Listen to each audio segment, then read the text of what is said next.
अगर नहीं कोई ऑप्शन आता तो आप गैस भी लगा सकते हो, कोई तुक्के वगैरह भी आपके अक्सर औलाद ना आपका ठीक हो जाता है, तो वो आप कर सकते हो आप नस्ट के इंट्री टेस्ट में, तो वो भी आप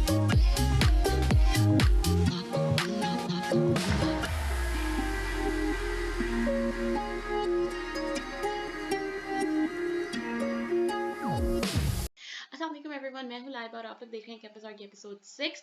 जैसा कि आपको मालूम है कि हम हर एपिसोड में एक नया स्टूडेंट लेकर आते हैं और उनसे उनकी कैंपस लाइफ के बारे में जानने की कोशिश करते हैं, उनसे उनकी जर्नी के बारे में पूछते हैं कि उन्होंने किस तरह से अपनी ड्रीम यूनिवर्सिटी के गोल को अचीव किया। तो आज मेरे साथ हैं तलाल कमर, जो कि डबल ई कर रही हैं नस्ट सीक्स से और सेकंड ईयर में है, और सेकंड ईयर में होने के साथ साथ वो रिसर्च पर भी काम कर रही हैं ब्लॉकचेन और क्रिप्टो करेंसी पे। आपको जैसे कि पता है ब्लॉकचेन आजकल किस तरह से प्रोग्रेस कर रही है, मतलब ऐसा ऐसा कर रही है, और एक टाइम आएगा कि जब डिजिटल करेंसी होगी and there will be no paper money. तो मतलब इतनी अभी सेकंड ईयर में होकर इतने बड़े काम किए जा रही हैं, तो उनके बारे में और जानने की कोशिश करते हैं। तो अस्सलाम वालेकुम Talal, welcome to the show. और फिलहाल मैंने तो आपका छोटा सा इंट्रो दे दिया है, अब आप हमारे व्यूवर्स को अपने बारे में थोड़ा सा आगाह कीजिए, अपने बारे में हमें बताएं। तो मैंने एफएससी मैंने आर्मी पब्लिक कॉलेज से की थी, और मैट्रिक मैंने फौजी फाउंडेशन से किया था। उसके बाद मेरा नस्ट पे फोकस था, मैं नस्ट में का एंट्री टेस्ट दिया, तो नस्ट में हो गया अल्हम्दुलिल्लाह। और अब मैं सीक्स में इलेक्ट्रिकल इंजीनियरिंग कर रहा हूँ, उसके अलावा मैं ब्लॉकचेन पे रिसर्च वगैरह कर रहा हूँ, साइबर सिक्योरिटी के साथ मेरा इंटरेस्ट काफ़ी है उस साइड पे। और उसके अलावा मेरा जो है वो मैं बुक्स वगैरह रीडिंग भी मुझे काफ़ी शौक है, बुक रीडिंग। और उसके अलावा मैं सोशल वर्क वगैरह चादर वगैरह और ताबा के साथ भी मैंने काम किया है। तो यही बेसिक इंट्रोडक्शन है मेरा। सही।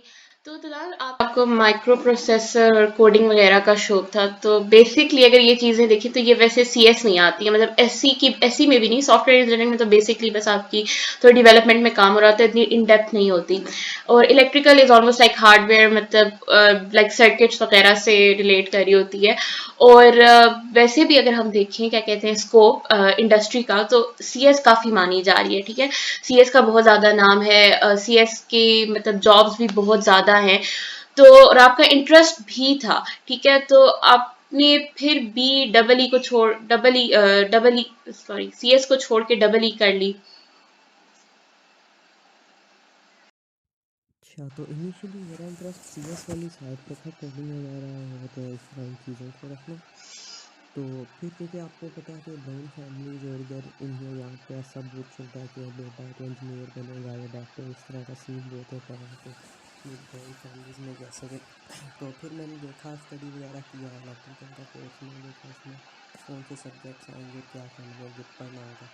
तो वो मैंने देखा, मैंने कहा चलो ठीक है, it is some what coding related. और आगे जाके मास्टर्स में भी आपके पास ऑप्शन होता है कि आप सीएस वगैरह वाली साइड पे, रोबोटिक्स आई वाली साइड पे, या कोडिंग रिलेटेड चीज़ों में आप जा सकते हो। और वैसे भी आजकल इलेक्ट्रिकल के काफ़ी लोग इलेक्ट्रिकल करके तो कोडिंग वाली साइड पे काम कर रहे होते हैं। तो मैंने फिर कहा कि चलो लेट्स सी, क्योंकि मेरे घर में ये था कि बेटा इंजीनियरिंग कर लो, इलेक्ट्रिकल मैकेनिकल कुछ भी, लेकिन मेरा बाकी साइड पे इंटरेस्ट नहीं था।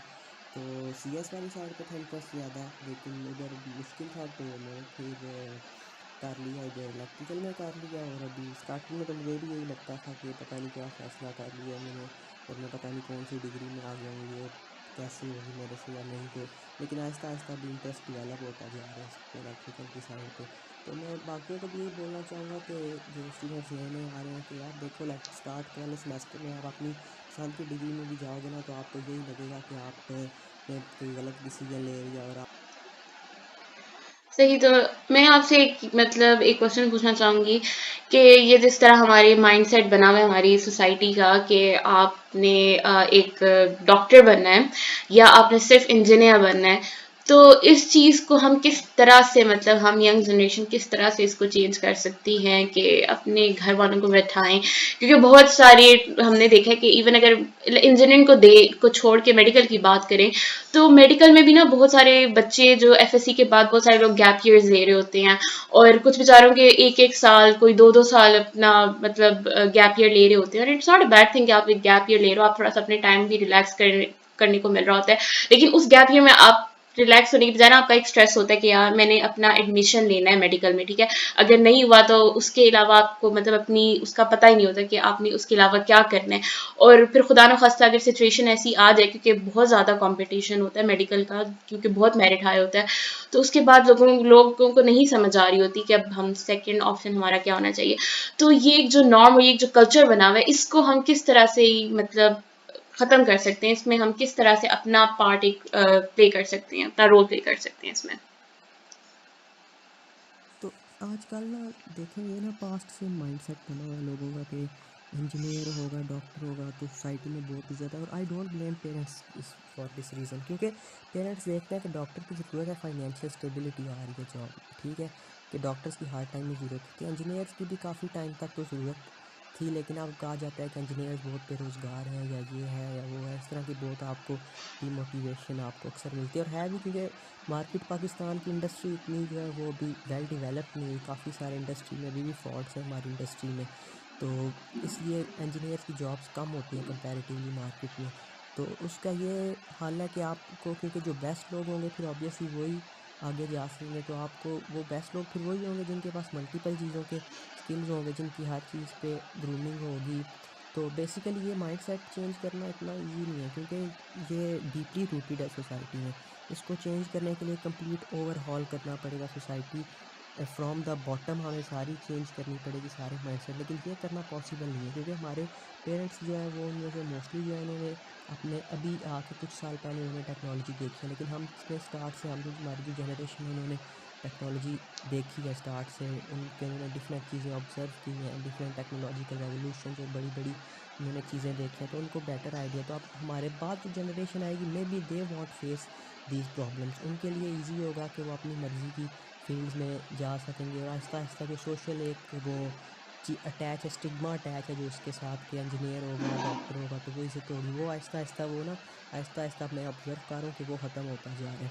तो आफ्टर सम टाइम मज़ीद डेवलपमेंट्स आएंगी, तो मज़ीद ये चीज़ें चेंज होती जाएंगी, आहिस्ता आहिस्ता मज़ीद लोगों को में अवेयरनेस आएगी, और मज़ीद लोगों को पता चलेगा डिफरेंट जॉब्स का, डिफरेंट अपॉर्चुनिटीज़ का, तो माइंड सेट आहिस्ता आहिस्ता लोगों के चेंज होना शुरू हो जाएंगे। लेकिन इसका ये भी इसमें एक फ़ॉल्ट है कि करियर काउंसलिंग वगैरह का हमारे पास कोई इतना वास्ट जो है ना नहीं है, एक इंफ्रास्ट्रक्चर नहीं है, क्योंकि करियर काउंसलिंग बहुत इंपॉर्टेंट है, लेकिन बच्चों को पता नहीं होता कि उन्होंने क्या करना है।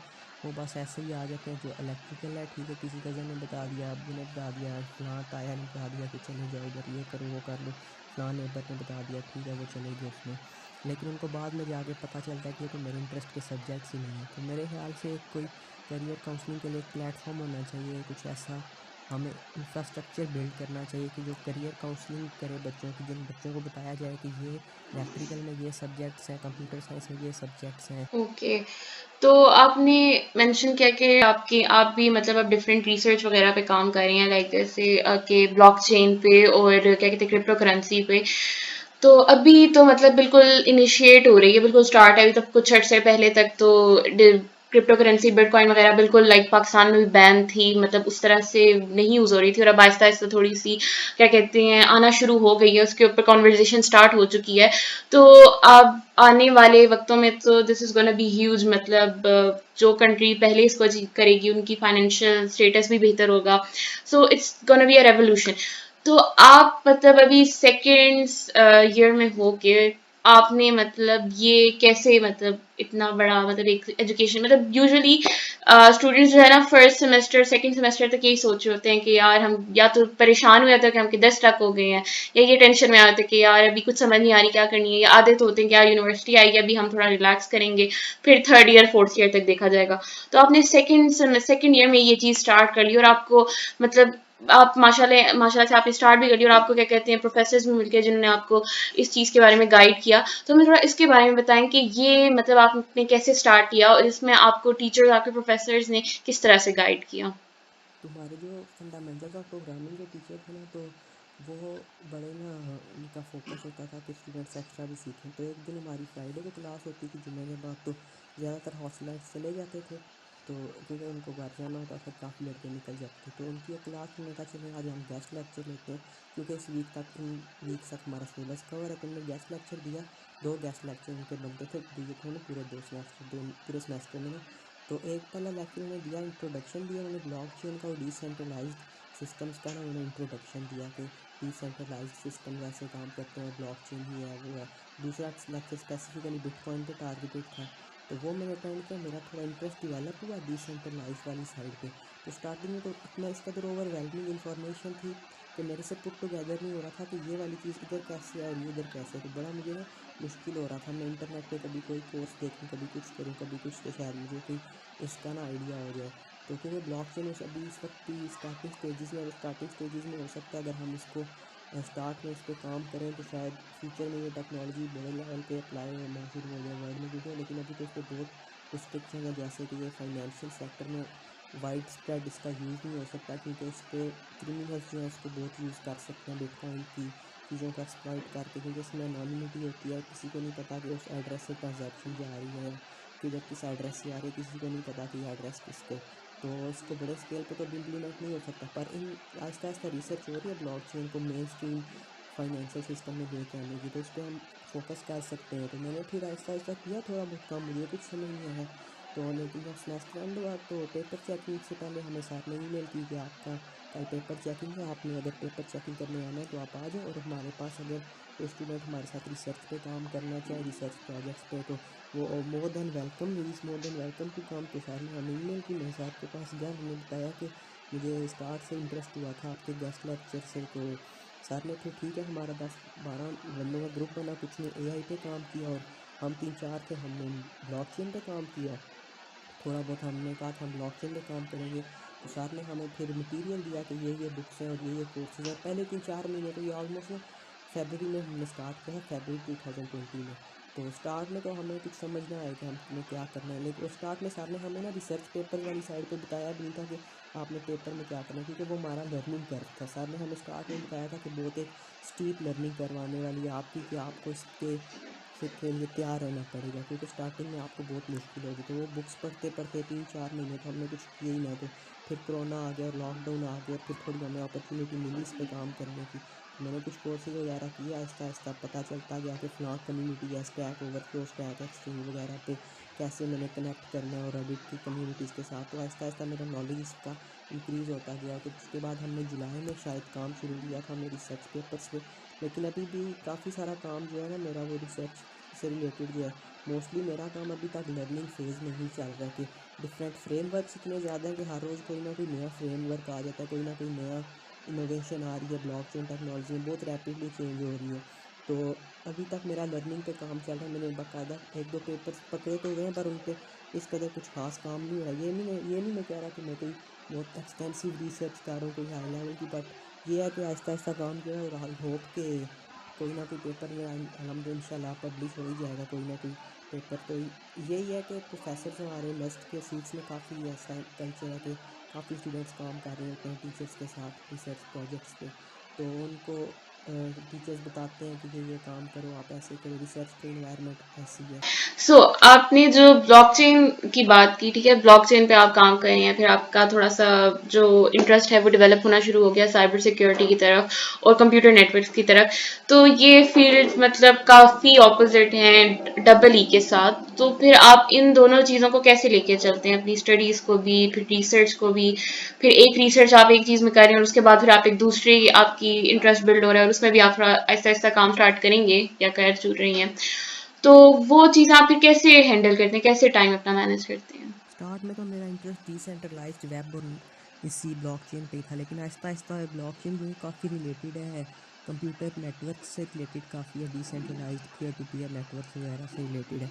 तो आहिस्ता आहिस्ता मेरा इससे रिसर्च से इधर से मेरा इंटरेस्ट डेवलप होता गया साइबर सिक्योरिटी और कंप्यूटर नेटवर्क्स पे। तो मैंने फिर साइबर सिक्योरिटी फोरम्स वगैरह रीड करने शुरू कर दिए, ब्लॉग्स पढ़ने शुरू कर दिए, इस तरह के आर्टिकल्स। तो भी मेरा इंटरेस्ट साइबर सिक्योरिटी में काफ़ी, और फ्यूचर में भी मेरा प्लान है कि इंशाल्लाह मैं मास्टर्स वगैरह साइबर सिक्योरिटी और कंप्यूटर नेटवर्क्स वगैरह में ही किसी साइड पे करूँगा। तो मैनेज करना काफ़ी औकात आपके लिए मैनेज करना मुश्किल हो जाता है। सेकंड सेमेस्टर में तो मैं टू बी ऑनेस्ट मेरे से कुछ भी इतना खास काम नहीं हुआ था।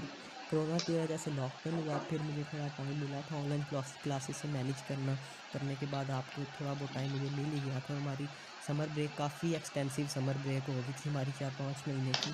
सेमेस्टर के बाद हम फ्री रहे थे पेपर होने तक, तो उसमें भी काफ़ी वो टाइम मिल गया था सीखने का।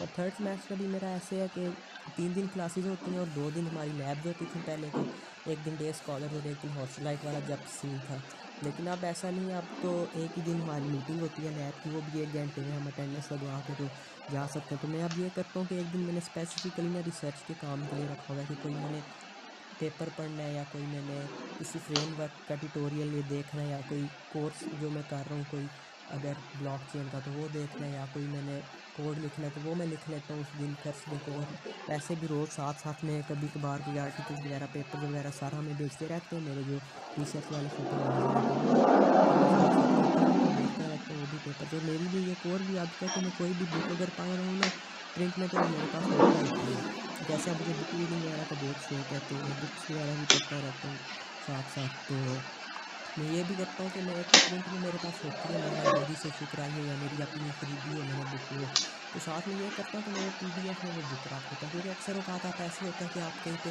बाहर जा रहे हो, लेट सपोज आप किसी बस का वेट कर रहे हो टर्मिनल पे, या आप कहीं और जा रहे हो, या आप कुछ और ऐसे ही कहीं पे बाहर वैसे ही किसी का वेट कर रहे हो, तो बजाय आप ये करने के मैं पीडीएफ में वो बुक भी साथ साथ देखता रहता हूँ। तो इस तरह थोड़े थोड़े मिनट्स में ना, इस तरह दिन में कोई ऐसे इंस्टेंसेस काफ़ी आपको मिल जाते हैं, 10 मिनट मिल जाते हैं फ्री, या 5 मिनट मिलते रहते हैं आपको, या 6 मिनट मिल गए। इस तरह करते करते आप in the end of at the end of the day आपके तक अगर इन सब मोमेंट्स को कंबाइन करो तो पूरा 1 घंटा बन जाता है, घंटा या 1.5 घंटा बन जाता है। तो उसमें आप काफ़ी कुछ कर सकते हो। ओके। सो आपको अब आपका माशाल्लाह नस्ल में आके तो आपकी काफ़ी मतलब आपकी अगर बात करें तो एक तरह की स्पीडें लग गई हैं, ठीक है ना, रिसर्च पे काम हो रहा है माशाल्लाह से, डबल ई भी साथ साथ चल रही है। तो इसके अलावा आपने मतलब नस्ल आपकी फर्स्ट प्रायोरिटी तो होगी, क्योंकि वो ऑलमोस्ट हर बच्चे की होती है कि यार मैंने नस्ल जाना है, जो इंजीनियरिंग का बच्चा होता है। लेकिन उसके अलावा आपने को था कि नहीं मैंने नस्ल के अलावा कहीं अप्लाई किया, और आपके कोई सेकंड प्रायोरिटी या थर्ड प्रायोरिटी थी कोई यूनिवर्सिटी? सरप्राइजिंगली ना मेरा पहला ऑप्शन प्यास था, ठीक है, क्योंकि मुझे एक लोगों ने बताया कि वहाँ जाओगे जॉब ओह। सिक्योरिटी होगी, ये है वो है, तो मैंने कहा ठीक है प्यास सिटीजन, ठीक है। पहले ही मैंने आपको बताया कि इसने बता दिया, उसने बता दिया, कज़न ने बता दिया, वो हो जाएगा। तो मैं इधर ही करते अप्लाई, लेकिन वहाँ पे मेरा मेरिट नंबर स्टार्टिंग में इलेक्ट्रिकल में नहीं हुआ। तो ऑब्वियसली मैंने फिर मैं उधर फ़ी भी जमा नहीं कराई, लेकिन बाद में डिसीजन मेरा हो जाना था। बट मैंने नस्ट को प्रेफर किया। अब नस्ट को क्यों प्रेफर किया, क्योंकि मैं ना स्टार्ट से काफ़ी इंट्रोवर्ट हूँ। तो पहले नहीं था स्कूल वगैरह में, ठीक था, लेकिन कॉलेज में आ गया ना, तो हमारे कॉलेज में बहुत ज़्यादा एकेडमिक्स पे ही फोकस था, तो मैं काफ़ी इंट्रोवर्ट हो गया।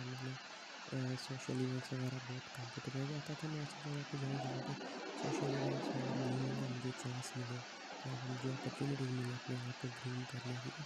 तो वो फिर मैंने देखा नेस्ट के फेसबुक पेजेस वगैरह डिफरेंट देखे, डिफरेंट, मैंने कहा यार यहाँ पे तो बहुत लिट सीन है, हर रोज़ कोई ना कोई सोशल इवेंट हो रहा होता है और कुछ ना कुछ हो रहा होता है, आपको बहुत चांसेस मिल जाते हैं अपने स्किल्स इंप्रूव करने के, interpersonal skills, communication skills, academically आप काफ़ी अपने आप को इम्प्रूव कर सकते हो। तो फिर मैंने कहा ठीक है मैं नेस्ट में ही जाऊँगा। फिर मैंने इसी को अपना टारगेट बना लिया। फिर आहिस्ता आहिस्ता मैंने फिर पहले NET 1 दिया, फिर NET 2, फिर जैसे मैंने आपको पहले स्टोरी बताई NET के मार्क्स की। तो नेस्ट में मेरा इनिशियली प्रयास का दिया था मैंने, फिर मैंने नेस्ट का, और फिर मैंने यूईटी का भी दिया था। यूईटी का मैंने बस इसलिए EHL से दिया था कि उसमें मेरा इतना यूईटी में रुझान भी नहीं था वहाँ जाने का, और मेरे मार्क्स तो अल्हम्दुलिल्लाह यूईटी के टेस्ट में मेरे 250 आ ही गए थे। बट फिर वहाँ पे जाना प्रेफर नहीं किया, मैंने नेस्ट को ही चूज़ किया, क्योंकि obviously because of social life. प्यास में भी होते हैं सोशल इवेंट, पर वो एक रिस्ट्रिक्टेड सी डोमेन है, एक रिस्ट्रिक्टेड सी इन्वायरमेंट है, वहाँ पे ऑब्वियसली सिक्योरिटी रीजंस हैं उनके अपने, तो वो नहीं करते। लेकिन ये है नेस्ट में अपॉर्चुनिटीज़ बहुत है, सोशल सर्कल बहुत बड़ा हो जाता है आपका, आपको दोस्त डिफरेंट एरियाज़ के दोस्त मिलते हैं, डिफरेंट डिपार्टमेंट्स के दोस्त मिलते हैं, आप डिफरेंट लोगों के साथ मिल के आप डिफरेंट आइडियाज़ शेयर कर सकते हो, आप डिफरेंट टॉपिक्स पे आप डिस्कशन कर सकते हो। तो ये बहुत नेस्ट में एक हेल्दी इन्वायरमेंट मुझे लगा। और बाकी सोसाइटीज़ वगैरह का सीन भी नेस्ट में काफ़ी था, तो मैंने नेस्ट को ही प्रेफर किया कि यार यहीं पे जाना, और यहीं पे ही मैंने जाके आगे नेस्ट का ही मैंने ऑप्शन रखा फिर कि नेस्ट में ही जाऊंगा, और नेस्ट का ही फिर मैंने ज्वाइन किया, और अल्हम्दुलिल्लाह एडमिशन हो गया मेरा नेस्ट में। सही। और आप भी हमें हमारे व्यूअर्स को एडवाइस देना चाहेंगे जाने से पहले? जी यंगस्टर्स को मेरी यही एडवाइस होगी कि NET के दौरान आप अगर नेस्ट आना चाहते हो तो NET में कुछ स्टेप्स होते हैं जो आपको फॉलो करने हैं, जैसे कि मैथ और फिजिक्स का पोर्शन बेशक आपका मेजॉरिटी होता है, लेकिन आपने काफ़ी लोग स्टार्ट वहीं से करते हैं और वहीं पे आपका टाइम ज़ाया कर देते हैं काफ़ी सारा। तो उसमें आपने ऐसी नेगेटिव मार्किंग नहीं है, तो आप अगर नहीं भी ऑप्शन होता तो आप गैस भी लगा सकते थे, तुक्के वगैरह भी आप अक्सर लगा लें तो आपका ठीक हो जाता है। तो वो आप कर सकते हो आप नेक्स्ट के इंट्री टेस्ट में। तो वो भी आपने देखना है, आपने पहले ये करना है कि आपने अगर नेक्स्ट के लिए कर रहे हो तो आपके लिए केमिस्ट्री, इंग्लिश और इंटेलिजेंस ये पोर्शन आप करो अगर आप इंजीनियरिंग के स्टूडेंट्स हो। केमिस्ट्री, इंग्लिश और इंटेलिजेंस कर लो आप पहले 40 मिनट्स, अराउंड 40 मिनट्स पहले। और वही केमिस्ट्री तो बहुत ईजी होता है, और इंटेलिजेंस और इंग्लिश का भी इतना आपका मुश्किल नहीं होता, होता है मुश्किल कुछ इंग्लिश में सिनोनिम्स वगैरह काफ़ी मुश्किल हो जाते हैं। तो आप अपने ध्यान से करना उसके बाद आप मैथ्स वैथ्स पे फोकस करो, और आपके पास काफ़ी टाइम है उसका मैथ्स वैथ्स का काम करने के लिए। Thank you so much everyone for watching our episode 6 and we'll be back with episode 7. I hope कि हमारे viewers को आज की episode बहुत अच्छी लगी होगी। तलाल से उन्होंने बहुत अच्छी अच्छी बातें दी होंगी। Talal had a lot to share with us, so I hope you like this video. Please guys do like, subscribe and comment अगर आप कुछ भी पूछना चाहते हैं हमारे next guest से या इनसे पूछना चाहते हैं तो हमें do let us know in the comments and we'll get back to you. Okay, till then, Allah Hafiz everyone. Allah Hafiz Talal.